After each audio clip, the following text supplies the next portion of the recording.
Hey guys, this is Molestia Nate, and welcome to the Talkisoba AFTERSHOW for Fullmetal Alchemist Brotherhood. That's right. As usual, we got just some unscripted extra discussion, full of spoilers as usual, because this anime was pretty lengthy, and like we said in 2 videos now, this review and our favorite anime episode, we both think this is the GOAT. Well, let's just let's not say the GOAT, alright? I don't think it's we think it's like one of the best. Well, you said it's pretty perfect, and the reason you had One Piece was better in your mind just because you liked it more with your opinions. But we both think this anime is like pretty much in the top tier, like triple S tier. The only real complaint I would say about Brotherhood was when you compare it to the original anime. The original anime had a better opening to its pacing. Well, the first one kind of does a good job of establishing the characters and stuff in the first couple episodes, but for the most part, you can kind of tell they're kind of rush to the good stuff, which I can kind of appreciate. But I also just prefer the original, how it kind of sets up the characters, and so forth. Yeah, and of course, you can always watch the original. If you're someone who's like me, who's just watched Brotherhood at all, then Melissa's telling me you might want to watch the original. It's definitely different, and from what he's told me, I'm not that interested, but I obviously have bias. But, it's always out there. It's not bad from what I've heard from many other people, but, as we said, since the Brotherhood is a rewrite, there are some heavy plot differences, so, it's something new to experience. If you watch this review and you want to watch Brotherhood, but if you are interested in the Fullmetal Alchemist series in general, I'd recommend just watching the original in case you really just... Personally, I watched it from FMA, and then I watched Brotherhood, and I really loved it that way. Because if you love the original, you're going to love Brotherhood even more. And like I said, it's harder to watch something that's worse in a lot of ways. Fullmetal Alchemist doesn't follow what you know to be the true canonical sort of story. So I'd say if you are even remotely interested in watching this series, I would just say maybe check out the first couple episodes of the original. Because if you like that, you're going to like Brotherhood. Fullmetal Alchemist, while not being perfect by any means, there's always a lot of good qualities about it. And even the original story, I think, is remotely interesting. And it's much more darker than Brotherhood ever becomes for the most part. Yeah. Except I think, if you're in the audience and you know people who never watched anime, I think it's probably still best to get them to watch Brotherhood first. Because they might be less inclined to watch 2 animes that are really similar and, watch an inferior one first. So if you know somebody who's I don't want to watch Japanimation, then you should probably just really get them to watch Brotherhood at all, because it's really that good. And man, well, I'm trying to think of what to talk about at all, because we could just talk about what happened in the show, but if you're watching this after show, it means you watched it, so we don't need to be redundant. So what moments did you think were kind of because I was I rewatched it, so I already knew this plot line, but for you, it was kind of the more surprising moments. Surprising. Well, I was legit surprised that Maze Hughes died. He really died, and it was pretty sad. But then after that, I think the show really set its tone. So I was more sad stuff's gonna happen. The Chimera girl with her dog. I was ooh, that's creepy and sad a little bit, but forget it. Roy Mustang, flash firing, lust. That was real intense. And I was pretty surprised by the I'm forgetting the order of them. Don't remind me which homunculus it is. I'm thinking of it right now. Wrath, Sloth, Envy. I'm thinking of Envy, who has the crazy alternate form. That's pretty big. That was pretty startling. And the faces was, made me have some strange dreams that night. Edward must have some PTSD. But I think that the ending of the show I thought was really good. I was on the edge of my seat every episode. And like I said, since the pacing is perfect and there's no filler, they pretty much expand the lore at the perfect pace as well. So every single episode they introduce something, and then there's just something they aren't telling you. And I'm the whole way thinking, how are they going to do it? How are they going to bring back their bodies back? It's the third to last episode, and they figured out all this stuff. And I'm still thinking, what are they really going to do? We see Alphonse in his malnourished body, and he's just right there. We're just man, we're just so close. But it still really, satisfied me writing in ways. It's he gave up his, I don't know what that is, ringtone is, but he gave up his powers of alchemy, and I thought that was pretty much the best ending. I was that is a really equivalent exchange for his brother. And then I like the slightly open ending, and then Edward and Renry had babies and whatnot, and that was pretty cool. And I like how they developed, Hohenheim. Because at first I'm what is he doing with his life at all? But, they explain him. They explain Scar. He has a great ending too in his final battle with Wrath. Everybody Everybody just gets good writing. No one's like, that guy's whatever. Lynn. I feel like that was kind of like whatever. It's probably Kimberly. He was framed as the evil guy, and there wasn't really much about him, but yeah, he was evil. Yeah, he was a little one-sided. I feel like Kimberly's probably the least interesting. He just had a complex. He was just like, let me just eat I just like killing people. And it's like, well, all right, buddy. He's just super racist. He's like, Ish Valens, you're dead. And it's a little rude. What you think, Kimberly? Eating Philosopher's Stones left and right? That was pretty weird. I think the only comment about how there's no filler, there is one episode that is kind of a recap. There's actually one recap. And it's really weird, because I like when recap episodes are just blatantly recap episodes. I always dislike it when recap episodes try to be fancy and be like, hey guys, let's make half of it not recap. I didn't like the Samurai Champloo one. I don't know if you mentioned that in their after show, but I won't spoil it here because it's a totally different review. But yeah, there was a filler episode where it was like you had a diary and they were like partly reading it and then partly in the real world. It's just like... And I'm like, don't even give me that. Like, it makes sense for me if you're watching it weekly for sure, because it's like, oh, okay, there's some new content, but for people that just been watching, it's kind of just like, is this important? No, it doesn't look like it, and you kind of just go through it a little bit. Like, yeah, I don't think it's that necessary. They get you up to speed. They're like, all right, we're doing this now from the last episode, and and I like how lengthy the next episode previews were. I was like, oh man, I'm just so pumped. And the ending music, dude, the music of the preview where it's like dun dun dun dun dun.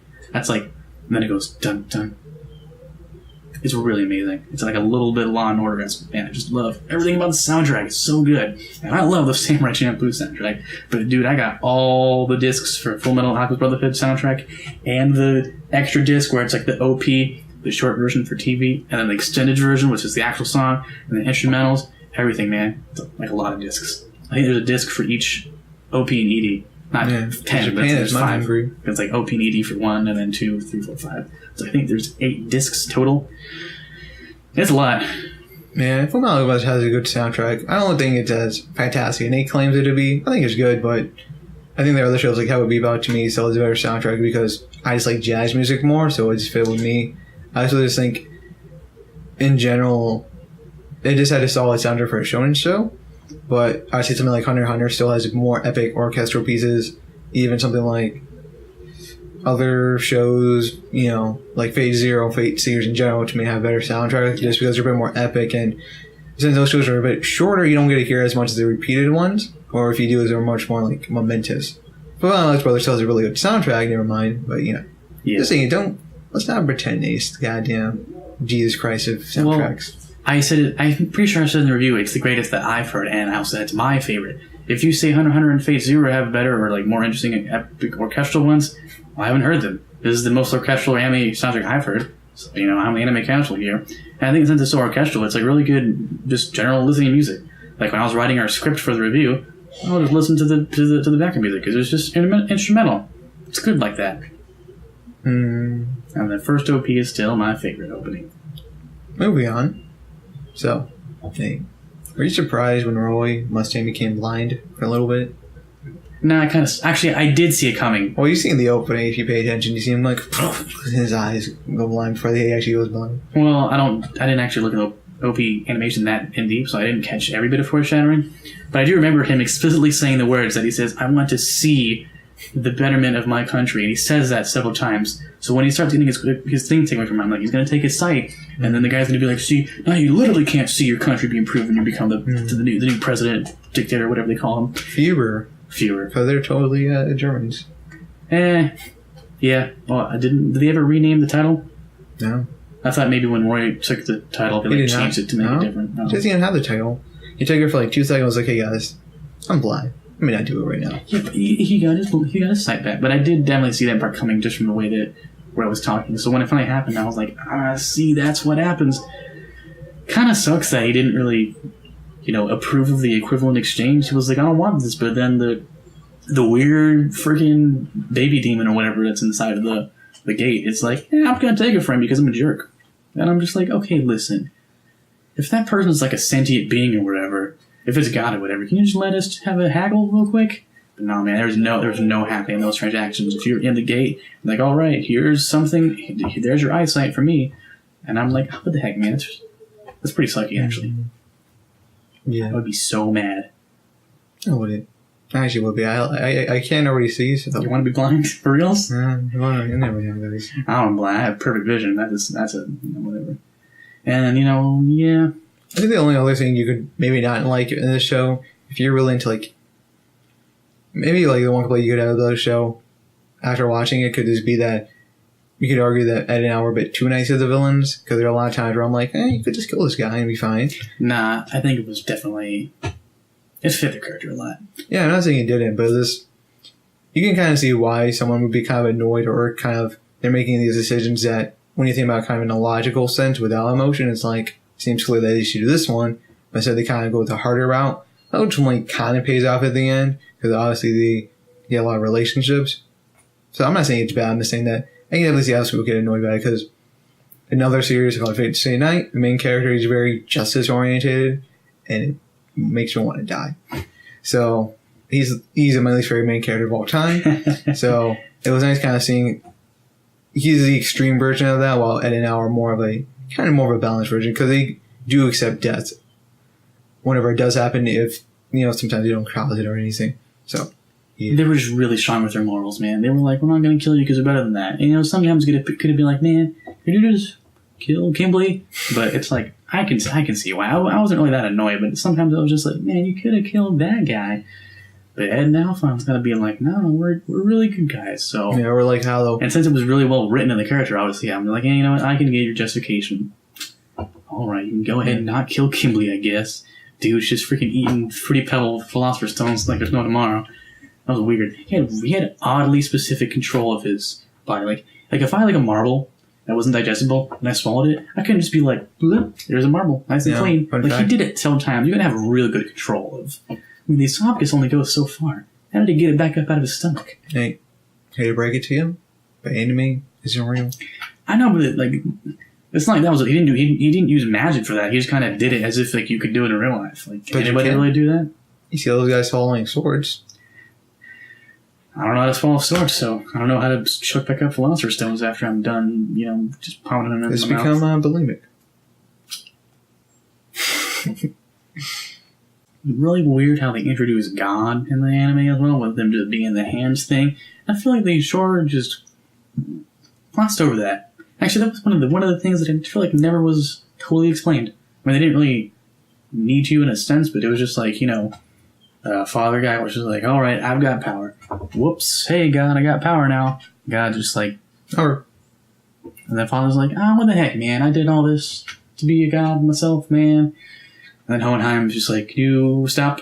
And then it ends. And I think like there was just a little bit of weirdness, a little bit of not explained stuff, and I'm just like, that's a real brain tickler. Yeah, like I think for me what God was, or because he never just said, hey, I'm God. He always said, I'm God, I'm this. I think it was more of like an ambiguous kind of identity, and they just kind of were like, hey, we're just gonna make him ambiguous. I do think they did the same thing with the gate too. Yeah, so ultimately I do kind of wish his character, more of his, I guess, ideology has been more explained. But I can see why not, because it's not like it's that necessary. Because you don't really need to know how he ticks in order to get the plot. Because he does play an important role as kind of like an overseer of the world for the most part. Yeah. But ultimately, you can tell he doesn't really care, because there's mass genocide keep on happening. He's like, it's fine. Dang old Xerxes. I guess they never truly explained the actual origin of the being in the flask. Yeah, well, yeah. We just know it's a homunculi that was created by... Where homunculi come from at all? Well, alchemy's real in this world, so we don't know how that works out. Yeah, I guess. I don't know. I don't think we need a prequel or sequel to Irish Brotherhood. I think, some things in the lore I'm going to explain. It's just like, you know what? Take it at face value. I don't know. I think it'd be... Like, I don't think we need a sequel either, but I think it would be interesting in a way, just kind of seeing what a sequel would be like this in terms of... I would just find it fascinating, because I think the world in general is interesting in Brotherhood. Yeah. Because they do a good job of, like foreshadowing all these countries. Like, Xing, for example, you never get to see. So it would have been cool actually seeing, like, Alphonse have, like, one season where he goes to, like, the East countries and learn just whatever. And same thing for Ed when he goes to the West. I don't know. I would like to see a prequel to, if maybe, in-universe prequel, previous stuff like that. It'd be interesting. I think the only thing you like, because you could totally make a prequel with just having Hohenheim, what he did. you could just document kind of his long life, kind of showcasing how him and father, because he kind of went on a journey himself with the being in the flask, and then killing all of Xerxes, and like kind of showing Shing eventually how he taught them alchemy. Oh yeah, I totally forgot about that. That would actually be the whole whole arc. That could last a lot of episodes. Mm-hmm. But yeah, we'll wrap this up right now. So, ciao. More of the story. Watch it. If you don't watch it, you're a bad you should just person. die. Whoa.